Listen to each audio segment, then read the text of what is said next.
نگاہ عشق و مستی میں وہی اول وہی آخر، نگاہ عشق و مستی میں وہی اول وہی آخر، وہی قرآن وہی فرقان وہی یاسین وہی طٰہٰ۔ محترم صدر محفل، معزز سامعین، اساتذہ اکرام اور عزیز طلباء و طالبات، السلام علیکم۔ آج میں جس موضوع پر بات کرنے کے لیے آپ کے سامنے حاضر ہوں وہ ہے پیغمبر اسلام کا امن اور رواداری کا پیغام۔ یہ ایک انتہائی اہم اور ضرورت وقت کا موضوع ہے، کیونکہ آج ہم ایک ایسے دور میں جی رہے ہیں جہاں معاشرتی ناہمواری اور عدم برداشت اور نفرت کے جذبات بڑھتے جا رہے ہیں۔ اسلام ایک ایسا دین ہے جو امن، محبت اور رواداری کا درس دیتا ہے۔ قرآن مجید اور احادیث مبارکہ میں بار بار امن اور رواداری کو اپنانے کی تعلیم دی گئی ہے۔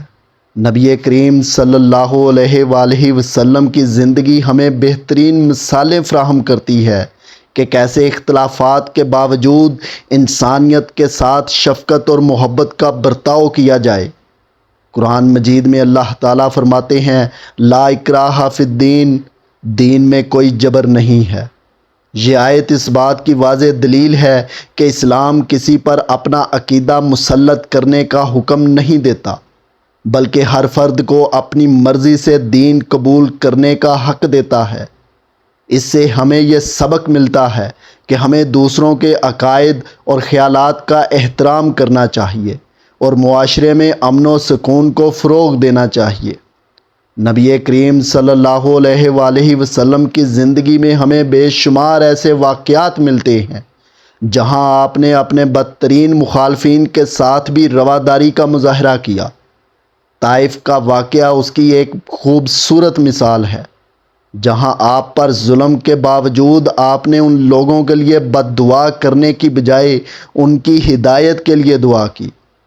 اس سے ہمیں یہ پیغام ملتا ہے کہ انسانیت کی خدمت اور بھلائی کے لیے ہمیں ہمیشہ مثبت سوچ رکھنی چاہیے اور دوسروں کے ساتھ تحمل و برداشت کا رویہ اختیار کرنا چاہیے۔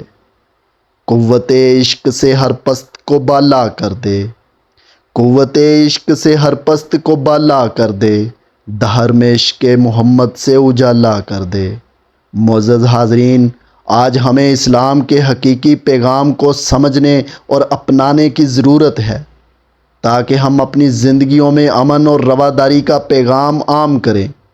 موجودہ دور میں جہاں مذہبی، سیاسی اور سماجی اختلافات عروج پر ہیں، ہمیں اسلامی تعلیمات کو سامنے رکھتے ہوئے ایک دوسرے کے ساتھ محبت، عزت اور رواداری سے پیش آنا چاہیے۔ یہی اسلام کا حقیقی پیغام ہے۔ آخر میں میری دعا ہے کہ اللہ تعالی ہمیں اسلام کی ان روشن تعلیمات پر عمل کرنے کی توفیق عطا فرمائے اور ہم سب کے دلوں میں امن اور رواداری کو فروغ دینے کا جذبہ پیدا کرے۔ آمین۔ والسلام علیکم ورحمۃ اللہ وبرکاتہ۔